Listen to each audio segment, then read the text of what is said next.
congregando. Nós somos pequenos, nós somos humildes. Nosso louvor é um louvor humilde e nós buscamos apenas glorificar, adorar e bendizer o nome do Senhor. Louvo ao Senhor pela sua vida, por estar aqui conosco. Essa semana, especificamente no sábado, estava indo para a Planaltina na aula e eu comecei a meditar no Evangelho de João que nós temos pregado, e me veio à mente o início de tudo. Um tempo em que não haviam flores, não haviam beija-flores, não haviam árvores, não havia um céu azul. Antes de que qualquer coisa fosse formada, ele já existia. Antes que a eternidade existisse, o nosso Jesus, ele já existia. Quando todas as coisas elas deixarem de existir, quando todas as coisas se acabarem, ele ainda vai continuar existindo. Esse Deus em sua glória, em sua majestade, o Verbo, o Logos de Deus, o Filho de Deus, ele se encarna para me salvar e te salvar. Um propósito que para ele não aumentou nada, não diminuiu nada. Ele como Deus, ele era satisfeito em si próprio. Ele não precisa da minha adoração e da sua adoração. Ele é pleno nele mesmo. Esse Jesus, ele te convida nessa noite a cear. Ele te tem uma palavra que foi colocada no meu coração, para trazer para você, talvez conforto, talvez uma exortação, talvez uma repreensão, algo que acredito que vem da parte de Deus. Glória a Deus por isso. Nosso irmãozinho está nos visitando. Qual que é o nosso nome, querido? Wellington. Seja bem-vindo, querido. Amém. Fique à vontade, eu sei que você tem um compromisso lá. Já começaram a afinar os instrumentos. Ele está indo lá na outra igreja, mas como não estava aberto, ele veio aqui nos abençoar com a sua presença. Fique à vontade, meu querido. Deus abençoe. Amém. Deus abençoe vocês. Eu venho mais vezes. Amém, querido. Estamos aqui. Uma benção. Domingo de manhã, domingo à noite, a partir desse horário, 19 horas, e quarta-feira nós temos culto de oração. Seja bem-vindo quando você puder. Amém, pastor. Deus abençoe, um abraço lá no líder lá, que vocês sejam abençoados no culto também. A casa de Deus é a casa dos nossos irmãos. Amém, meu querido. Que Deus abençoe. Vá com Deus, que Deus abençoe a sua Amém, vida. igualmente, pastor. Glória a Deus. Família de Deus é assim. Entra, senta, tem que ir embora, sai, tá tudo certo. Ele parou ali na porta. E assim, poxa pastor, eu vou congregar ali na outra igreja, mas eles não abriram a porta ainda. Eu falei, então senta aqui com a gente, fica um pouquinho aqui. Aí eu vi que ele ficou constrangidinho, porque queria ir para lá. Eu falei, não, pode ir, palavra de Deus. Glória a Deus por isso. Aleluias. Lendinha, papai, tudo bem com ele? Não, pelo ligou, ainda está chupando a bala de limão ainda?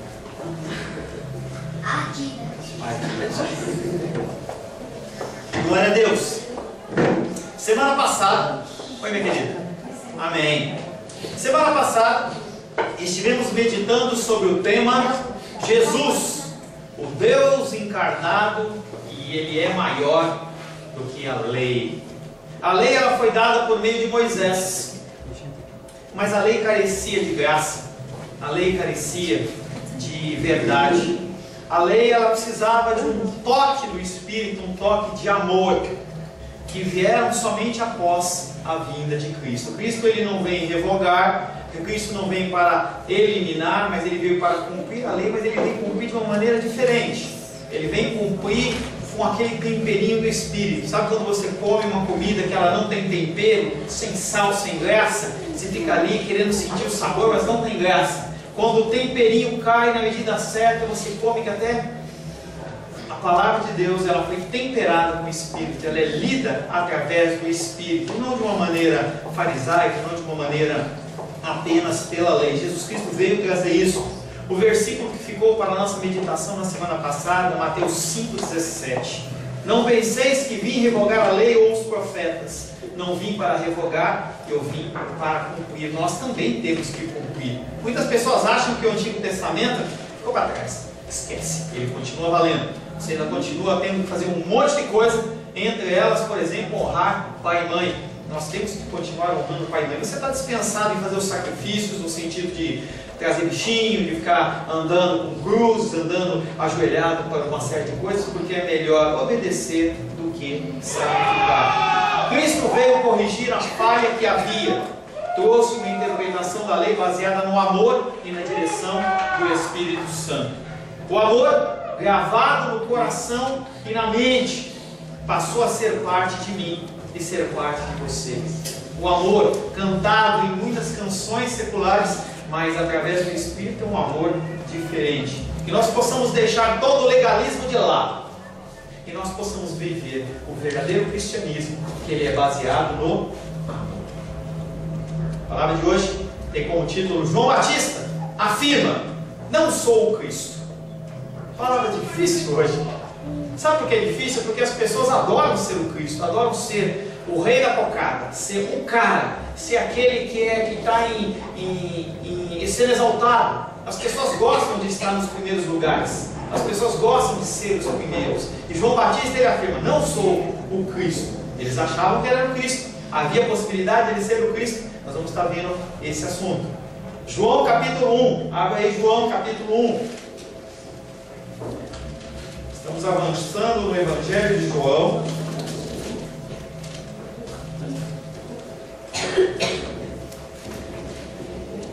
João capítulo 1. Pelo andar da carruagem, eu creio que mais uns 2 ou 3 meses a gente acaba o capítulo 1 de João. Hoje nós vamos avançar bastante, nós vamos meditar em 3 versículos. Ó. João capítulo 1, verso 1 em diante, diz o seguinte: no princípio era o Verbo, e o Verbo estava com Deus, e o Verbo era Deus. Ele estava no princípio com Deus. Todas as coisas foram feitas por intermédio dele, e sem ele nada do que foi feito se fez. A vida estava nele, e a vida era a luz dos homens. A luz resplandece nas trevas, e as trevas não prevaleceram contra ela. Houve um homem enviado por Deus, cujo nome era João. Ele veio como testemunha para que testificasse a respeito da luz, a fim de todos virem a crer por intermédio dele. Ele não era a luz, mas veio para que testificasse da luz, a saber, a verdadeira luz que, vindo ao mundo, ilumina todo homem. O Verbo estava no mundo, o mundo foi feito por intermédio dele, mas o mundo não o conheceu. Veio para o que era seu, e os seus não o receberam.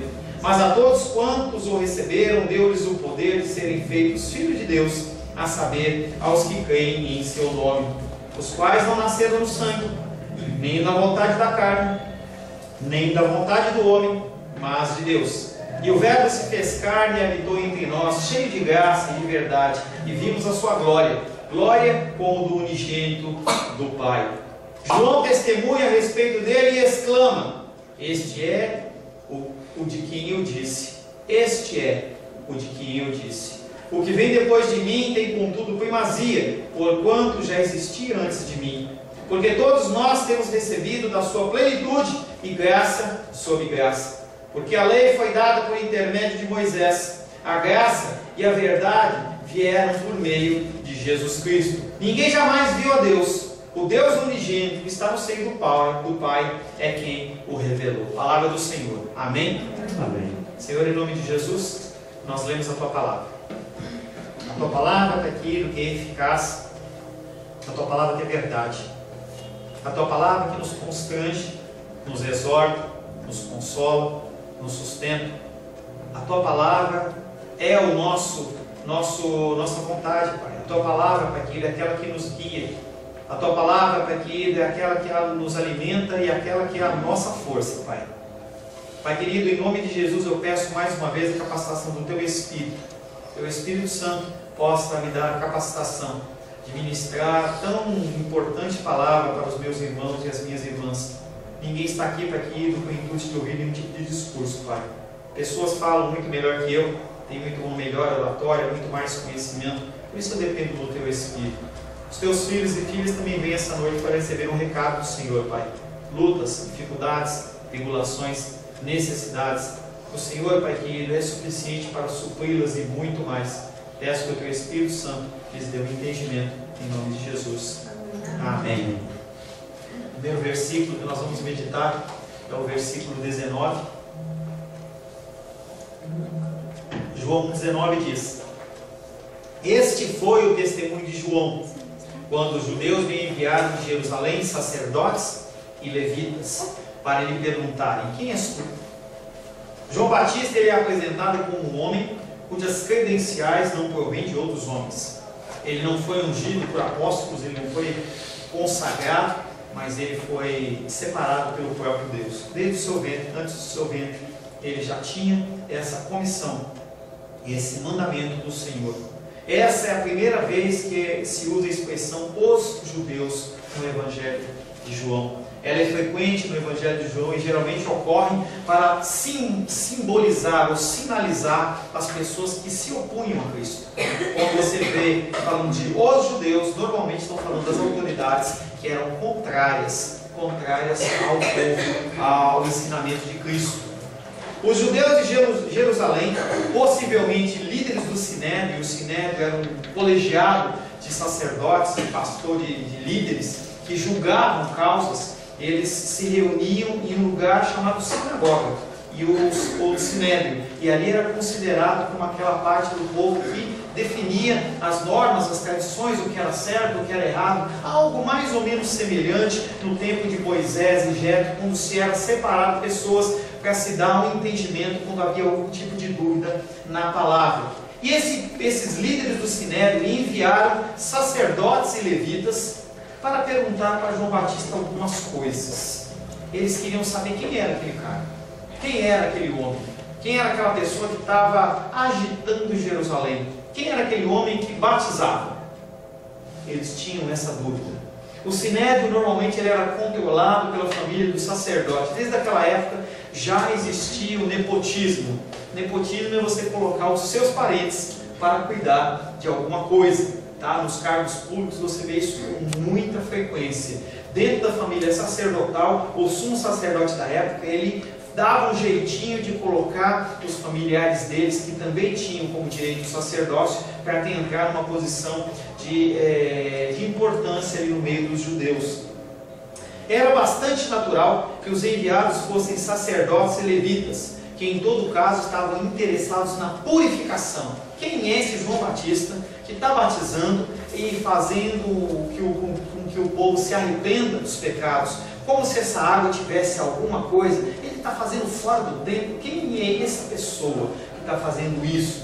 Essa investigação indica que a atividade de João provocava suspeitas das autoridades judaicas. Mas que suspeitas? Eles estavam preocupados com o quê? Ele era um homem estranho, que era vestido naquele calorzão com pele, umas peles de urso, umas peles grandona, comia, em vez do melhor do tempo, ele comia gafanhotos e mel silvestre. Uma dieta diferenciada, uma dieta que constrangia aqueles homens que tinham do melhor do templo.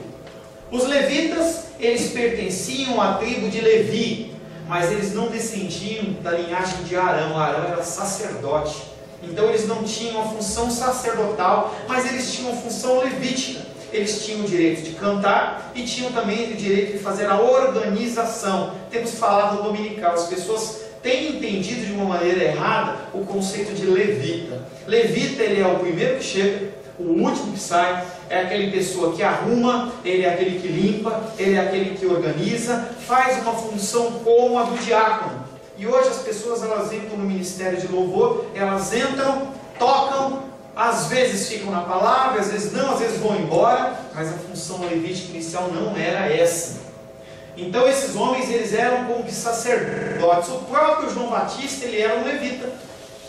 Ele era uma pessoa que era de uma família que era sacerdote. O seu pai ele era sacerdote. Em Lucas capítulo 1, verso 8 a 10, apresenta um momento especial na vida do papai de João Batista, quando lhe é revelado que ele seria pai. Esse texto diz o seguinte: ora, aconteceu que, exercendo ele diante de Deus o sacerdócio na ordem do seu turno, coube-lhe por sorte, segundo o costume sacerdotal, entrar no santuário do Senhor para queimar o incenso. E durante esse tempo, toda a multidão do povo permanecia da parte de fora, orando. O papai de João Batista era um sacerdote, não era qualquer sacerdote.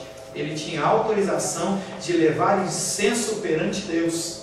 E aqueles homens ficavam tudo lá de fora esperando alguma orientação, alguma direção de Deus. E João Batista, o papai de João Batista, ele fica um pouco mais de tempo lá, o anjo se revela, ele acha estranho, porque ele já tem uma idade avançada, a esposa dele também, e o anjo olha para ele e fala assim: por que você não creu? Você vai ficar mudo. E aí ele fica mudo durante toda uma gestação, 9 meses, pelo menos, sem falar. E as pessoas perguntavam: por que você não fala? Ele, entendeu? Parecia a chita, não podia falar, só ficava gesticulando. E ele teve essa, digamos assim, essa punição por não ter crido. Mas na hora que abriu a língua dele, ele saiu falando para todo mundo do que tinha acontecido. E fiquei imaginando aquela visão que ele teve daquele anjo dentro do tabernáculo do Senhor, ele querendo contar. Porque quando a gente tem uma boa notícia, ou acontece uma coisa muito boa na nossa vida, a gente quer contar para todo mundo, né? Hoje a gente manda no WhatsApp, e-mail, vai mandando, e ele não podia falar nada. 9 meses sem falar coisa nenhuma. Eu fico imaginando ele chegando na frente de Isabel, que era a mamãe de João Batista, para explicar que ela estava grávida. Mas como você está grávida? Como é que eu estou grávida? Quem tem que saber sou eu, não é você. Não, mas o anjo já me revelou. Ele passa por tudo isso.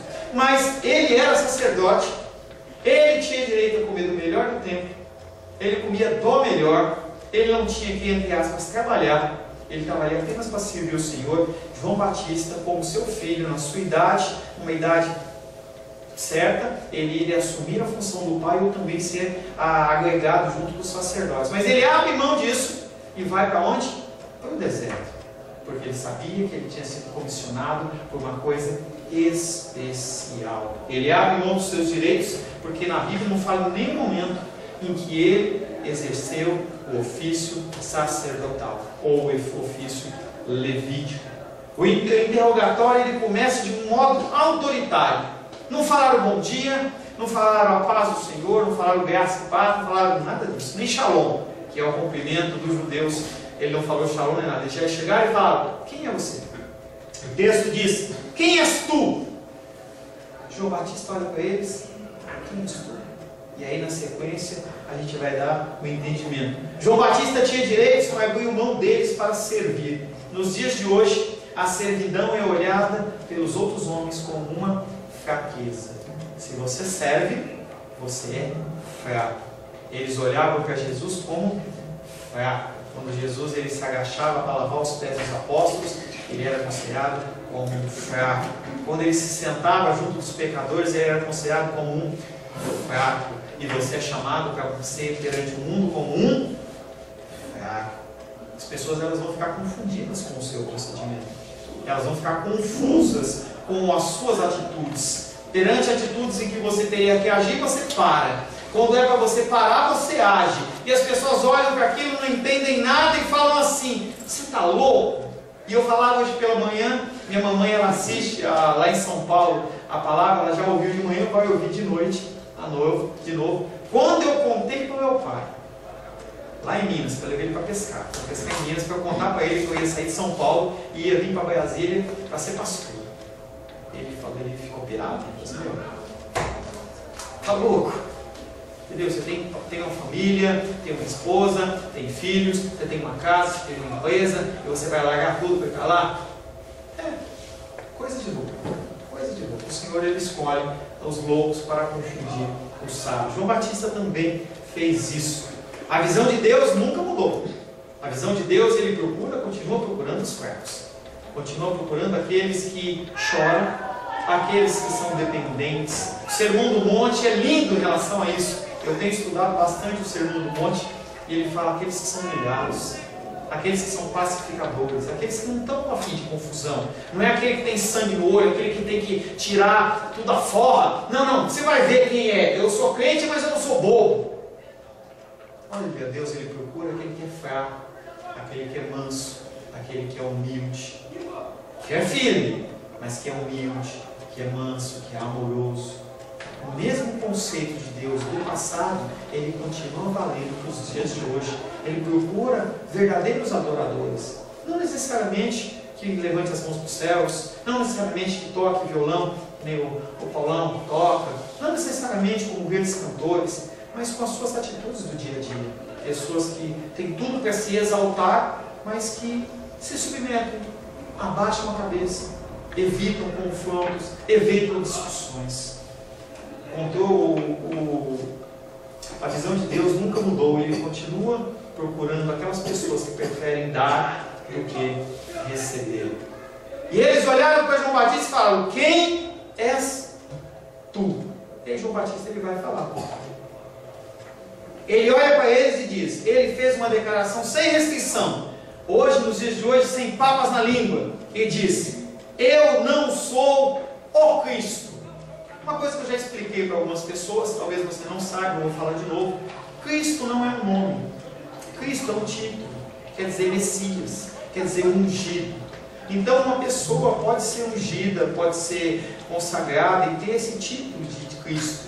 Nós associamos o nome de Jesus com Cristo, porque Ele é o Cristo, Ele não é qualquer Cristo, Ele não é mais um Cristo, Ele é o Cristo. E aí João Batista ele não responde: eu não sou o Cristo, eu não sou o Cristo. Ele entendia claramente o que eles estavam perguntando, o que estava passando no coraçãozinho deles. Haviam promessas sobre uma pessoa que iria vir. Havia uma promessa sobre um Messias que viria como sacerdote. Havia uma promessa que haveria de vir um Messias como um profeta. E haveria de vir esse mesmo Messias como um rei. E eles olham para João Batista, veem ele batizando, vem aquela muvuca em volta dele e fala assim: quem és tu? E eles não vão desavisados. Eles vão com os levitas que também faziam guarda do templo.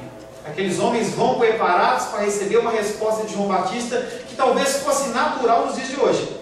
Você é o cara? Claro que eu sou. Deus age através de mim. Eu tenho força, eu tenho poder. Olha o tamanho da minha igreja. Quando eu oro, os demônios vão embora. Quando eu oro, as pessoas curam, são curadas. Eu oro por uma pessoa, ela tem prosperidade. As pessoas, elas buscam a exaltação.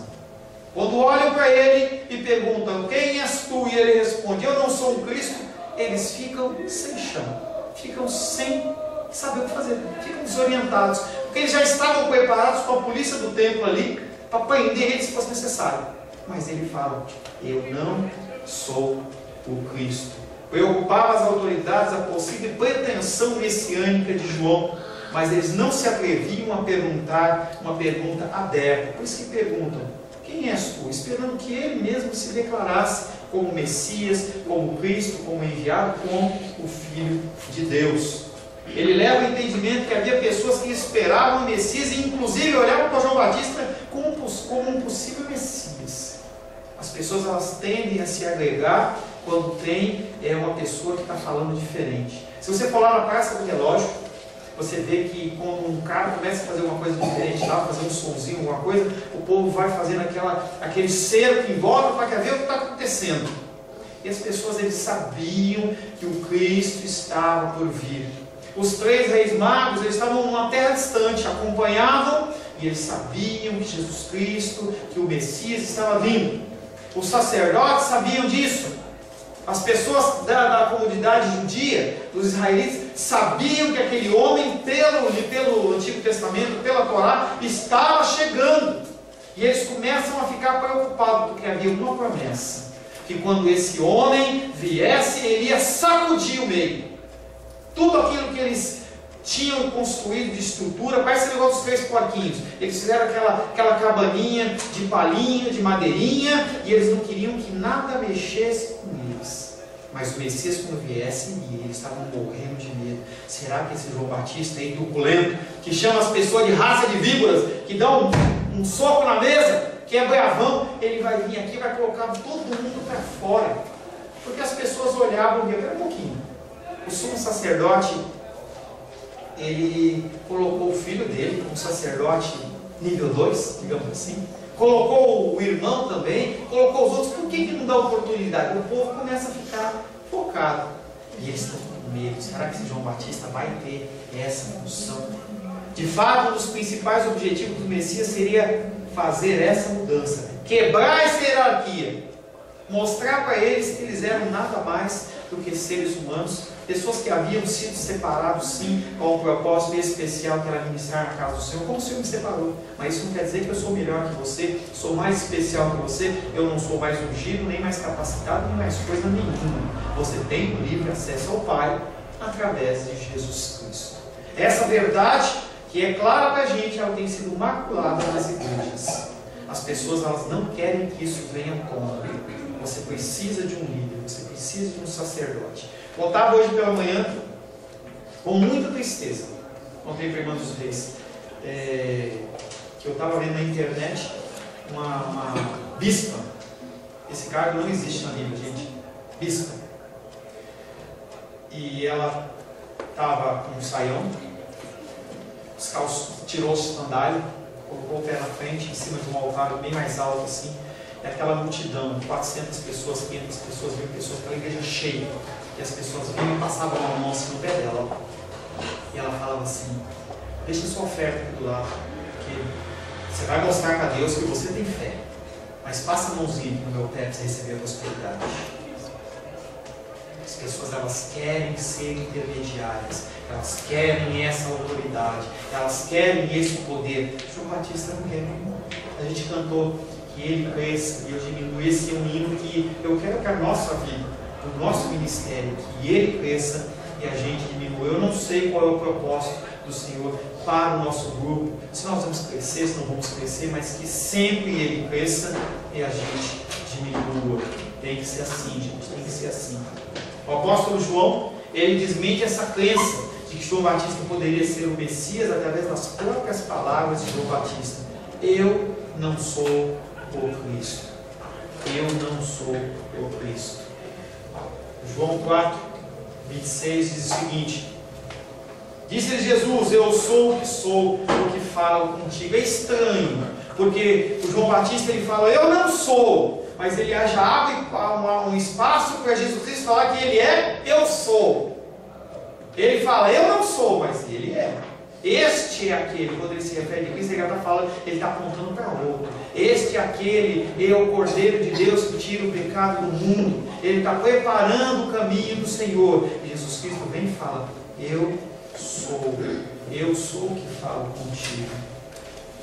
Essa expressão que aparece primeiramente lá no livro de Êxodo. Lembra quando Moisés, ele está lá andando, pastoreando as ovelhinhas de Jétro, ele está lá bonitinho, e aí o que acontece? Uma sarça começa a pegar fogo. Ele acha estranho aquilo, e começa a se achegar, ele vai se achegando. Quando ele chega perto daquela sarça, uma voz sai de dentro daquela sarça e fala assim, tira as sandálias do pé porque você está em solução. E aí começa todo um diálogo entre Moisés e Deus, que deve ter sido uma coisa maravilhosa e sobrenatural, que nunca aconteceu em nenhum outro relato da Bíblia. Aquele homem falando com Deus, e aquela voz saindo da sarça. Tem aquele filme, Moisés, entendeu? Você vê essa cena, quando ele fala, aquela sarça, ela parece que joga uma gasolina em cima, daquela inflamada, ela não se consome. E aí ele pergunta, eu vou junto dos sacerdotes, eu vou junto das pessoas que estão lá, eu vou falar que quem está me enviando? Êxodo capítulo 3, verso 14 diz, disse Deus, eu sou o que sou. Eu sou o que sou. Disse mais, assim dirás aos filhos de Israel, eu sou, me enviou a vós outros. Interessante que essa é a mesma pergunta que os sacerdotes fazem para Jesus Cristo no templo ainda, antes da sua prisão. Em João 10, 24, eles olham para ele, veem ele pregando como que tem autoridade, falando coisas que as pessoas ficam desconcertadas, falando de coisas como a moedinha de César, dá a César o que é de César, eles ficam desconcertados, eles passam um tempo todo articulando, fazendo artimanhas para pegar Jesus no pulo, e aí a hora que chegam, Jesus dá aquela desarmada neles, e eles ficam perdidos. E eles olham para Jesus Cristo e falam, até quando nos deixará a mente em suspenso? Se tu és o Cristo, dize-o francamente. Duas motivações. Uma, que ele fosse, como João Batista, preso. Porque quando uma pessoa declarasse que era Messias, as pessoas iam prender. Alguns outros também estavam perdidos, eles não sabiam. Quem é você? Você cura, você expulsa demônios, você faz cegos verem, coxos andarem. Eu estava lá naquele dia em que abriu o telhado, desceu um cara com as perninhas tudo tortas lá pelo telhado, e você fez ele levantar. O outro estava com a mãozinha tortinha, pirradinha, você fez. O outro não estava enxergando. Eu conheci esse cara estava do meu lado. Quanto tempo você vai deixar a gente nesse suspense? Mas da mesma maneira que nas bodas de Caná da Galileia não era o tempo da revelação dele como o mestre, como o Messias, ele se cala. Os que interrogam a João são a comissão delegada das autoridades supremas, o Sinédrio. Os que interrogam Jesus não são enviados, são as próprias autoridades. Então, no momento de João Batista, eles enviam alguns delegados, algumas pessoas comissionadas para aquilo. Mas quando é o Messias, realmente, aquelas próprias autoridades são aquelas que o confrontam. Assim como as frases de João Batista que começam: este é o Filho do Deus vivo, este é o Cordeiro de Deus, apontam para uma pessoa, a missão de Jesus como Messias. Assim também as de Jesus começam com eu sou. As frases de João Batista falam: este é, aquele é, e Jesus Cristo fala: eu sou, ele é o pão da vida. João 6,35 diz: declarou-lhes, pois, Jesus: eu sou o pão da vida, que vem a mim jamais terá fome, e o que crê em mim jamais terá sede. E João Batista também é confrontado, ele fala: eu não sou a luz do mundo, porque quem é a luz do mundo é Jesus. De novo lhes falava Jesus dizendo: eu sou a luz do mundo, quem me segue não andará nas trevas, pelo contrário, terá a luz da vida. Quando você vem na casa do Senhor e você recebe uma palavra de direção, você não anda em trevas. As pessoas que buscam resolver as situações por suas próprias forças, elas andam em trevas. Eu dou sempre esse exemplo: quando você levanta assustado e você não liga a luz, e você dá aquela topada com o dedinho no cantinho do automóvel, é bem isso que acontece. Quando você quer andar pelas suas próprias forças, você toca o dedinho na quina da mesa, na quina do móvel. Jesus Cristo, ele diz e fala assim: eu sou a luz do mundo, quem me segue não andará nas trevas, pelo contrário, terá a luz da vida. Ele também fala que ele é a ressurreição e a vida. João 11,25 disse-lhe Jesus: eu sou a ressurreição e a vida, quem crê em mim, ainda que morra, viverá. Hoje, o irmão Cláudio, ele não está aqui, ele tem um amigo dele que faleceu, cristão, morreu de câncer, uma morte doída, bem sofrida, mas mesmo ele morrendo, ele está vivo. Isso é uma esperança que ninguém pode te dar, ninguém pode te roubar. Se você está nele, e ele como ressurreição, a vida, mesmo que você morra, você vai continuar vivendo. E tem muitas outras expressões como essa. Eu separei a última: como ele é a videira verdadeira. Eu sou a videira verdadeira e meu pai é o agricultor. Quando ele se apresenta como uma videira, ele está dizendo que eu e você, como não judeus, nós somos enxertados nessa videira. Ele foi lá, cortou você daquele lugar espinhoso, daquele lugar venenoso, daquele lugar ruim, fedido, cortou você e foi lá e colocou nele. E aí a seiva dele começa a circular. Por que você continua do jeito que você é? Pecador, mentiroso, blasfemo, falando coisas que não deve, não usando o seu tempo como deve, porque a seiva do Senhor, ela não tomou completamente o seu ser. E isso só vai acontecer na glória. Até lá você vai continuar caminhando. João capítulo 1, verso 21 diz: então lhe perguntaram: poxa, você não é o Cristo, quem é você então? Você é Elias? Novamente o povo está querendo pegar o João Batista. Quem és tu? És Elias? E ele respondeu: não sou, não o sou. És tu o profeta? Não é qualquer profeta, porque ele era profeta. És tu o profeta? Ele falou: não. Eles estão querendo pegar ele de novo. Ele falou que ele não é o Messias. Não é o Messias o que? Rei. Mas será que você é o Messias profeta? Será que você é qualquer outro tipo de Messias? A primeira declaração de João resolveu a questão principal, mas deixando aberta outras possibilidades. Por isso continua o interrogatório. A comissão ela foi tranquilizada. Aquele homem não ia tomar um lugar deles, não ia quebrar. Mas quem era esse cara? Quem era essa pessoa que estava fazendo tudo isso? E aquele questionamento continua até que João Batista dá um pouco pesado no chão e fala assim: chega, não sou. Malaquias capítulo 4, versos 5 e 6 diz: eis que eu vos enviarei o profeta Elias, antes que venha o grande e terrível dia do Senhor. Ele converterá o coração dos pais aos filhos e o coração dos filhos aos pais, para que eu não venha e fira a terra com maldição. João Batista, ele vem como o profeta, um profeta Elias, mas não como o profeta Elias. Ele é o precursor do Messias que fundará a nova aliança. João Batista, ele não busca a sua glória. Ele não vem em seu próprio nome. Talvez se ele tivesse se proclamado como vindo em seu próprio nome, ele receberia alguma glória e receberia alguma coisa. Mas como ele está exaltando o nome do Senhor, o nome do Messias, ele é repudiado. Se você vier em seu nome, as pessoas vão te aceitar. As igrejas, elas estão lotadas porque as pessoas estão indo no seu nome. Tem uma pregação que eu já preguei aqui, que é maldição, torre ou altar. As pessoas ou elevam, ou erigem, ou constroem. Qual é o Senhor? Uma torre, que é uma coisa para minha exaltação, o meu ministério, a minha comunidade, o meu grupo, o meu povo, ou então algo para o Senhor. E eu vejo tão bonito, lá perto de onde a gente tinha a nossa igreja antes, tem uma igreja escondidinha que está escrito assim: presidente Jesus Cristo. E aí ele coloca vice-presidente fulano de tal. Ele entendeu isso. Ele entendeu que nós não somos pastores, nós somos co-pastores. Porque vocês não são ovelhas no meu rebanho, vocês são ovelhas no rebanho do Senhor. É diferente.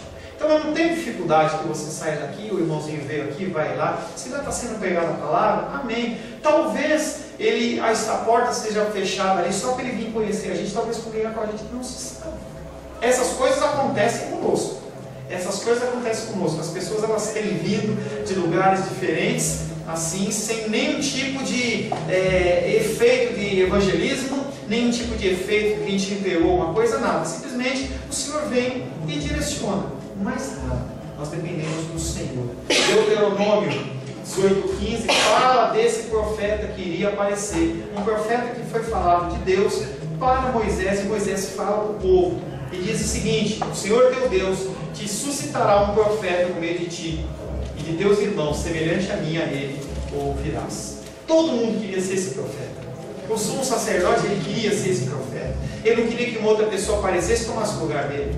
Porque se ele viesse, ele ia ser o sumo sacerdote no lugar dele. Então vamos abafar, vamos diminuir esse tipo de coisa.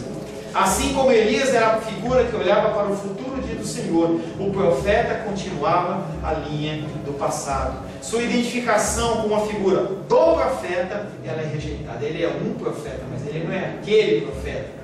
Eles tentam voltar novamente à primeira pergunta, tentando pegar: bom, você não é o Messias rei, mas será que você é o Messias sacerdote? Será que você é o Messias profeta? Então eles estão tentando pegar João Batista de todo jeito. João Batista falou: não sou. Não sou. O profetismo do Antigo Testamento, que transmitia os oráculos de Deus no contexto da Antiga Aliança, tinha findado. Não há mais pessoas, inclusive nos dias de hoje, que vêm trazer um novo entendimento à palavra, um livro novo que tem que ser acrescentado. Não dá para você pegar assim entre João e Mateus e inserir os escritos do pastor Paulo, ou do Fabiano, ou do Paulo, ou de quem quer que seja. Não tem como. Isso acabou. Esse tipo de profeta não existe mais. E as pessoas continuam querendo inventar tradições, continuam querendo inventar coisas que não estão na palavra de Deus. Para o quê? Se sentirem, se declararem, se mostrarem como mais especiais. João põe nos lábios de João Batista a tripla negação: eu não sou o Cristo, eu não sou o sacerdote, eu não sou o profeta. Porque essas três figuras, elas vão ser representadas por Jesus Cristo. Ele veio, fez a obra, morreu, se entrega como oferta. Ele é sacerdote, ele é o próprio profeta, ele é o próprio rei, ele é o próprio profeta. Ele é aquele que engloba esses três ministérios e não tem outra pessoa que possa tomar o lugar dele. Apenas um é o sacerdote, o profeta e o rei. Muitos nos dias de hoje tentam usurpar esse lugar. Cada vez mais homens procuram títulos diferentes. Eu sou o pastor, eu sou o sacerdote, eu sou o apóstolo, eu sou o bispo, eu sou o patriarca. E aí você vai vendo que essas pessoas, elas têm uma imaginação enorme, procurando títulos para que eles olhem para eles e falem assim: ele é diferente. O Paulo, meu pastor é pastor, mas não, ele é apóstolo, então ele é maior, então eu vou lá na igreja dele. Não, o outro é patriarca, então não, eu vou na igreja do outro, porque o outro tem mais autoridade, é algo que veio de Deus. Não se deixe enganar, que nós possamos ser apenas servos. Feche seus olhos.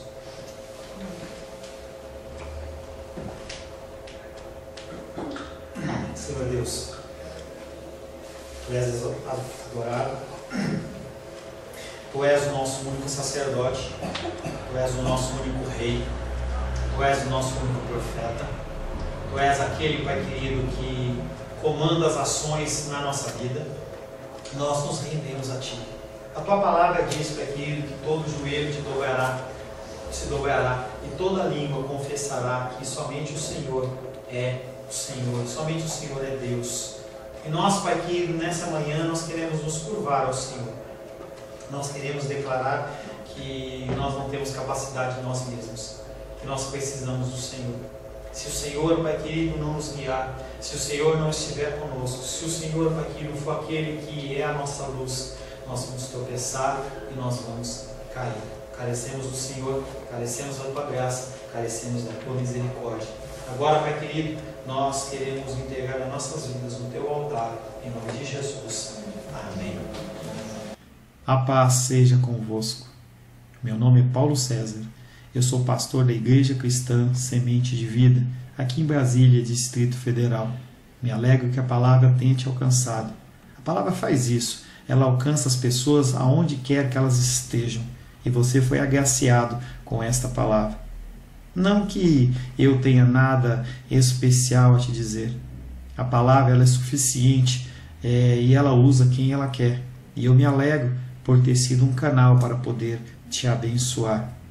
Mas eu quero te dizer que não basta você ser um ouvinte. Não basta ser uma pessoa que se alegra quando você ouve a palavra de Deus. A vida ela é feita de decisões. Se você está ouvindo essa palavra hoje, eu creio que o Espírito Santo tem um propósito especial com você. Muito mais do que prosperidade, muito mais do que uma cura física, uma cura emocional ou espiritual, Ele quer te alcançar para a vida eterna. Nós investimos nosso tempo, nós investimos as nossas forças em coisas terrenas, mas o Senhor Ele tem muito mais a oferecer.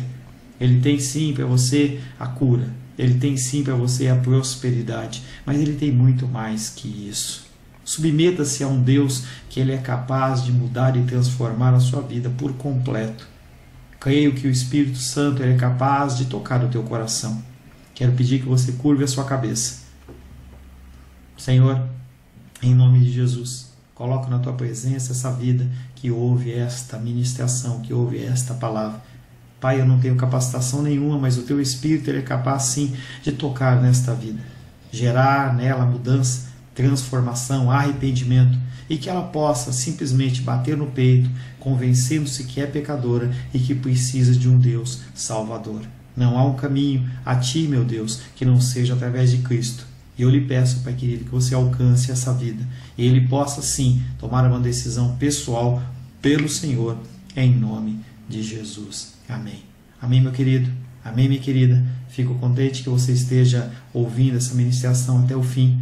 E peço que você não se limite a ouvir os cultos pela internet. Você procure perto da sua casa uma igreja, um lugar que proclame a palavra do Senhor. Eu oro para que o Espírito Santo te direcione nessa busca, porque muita coisa tem sido oferecida que não é o Evangelho. Eu abençoo a sua vida em nome de Jesus. Amém.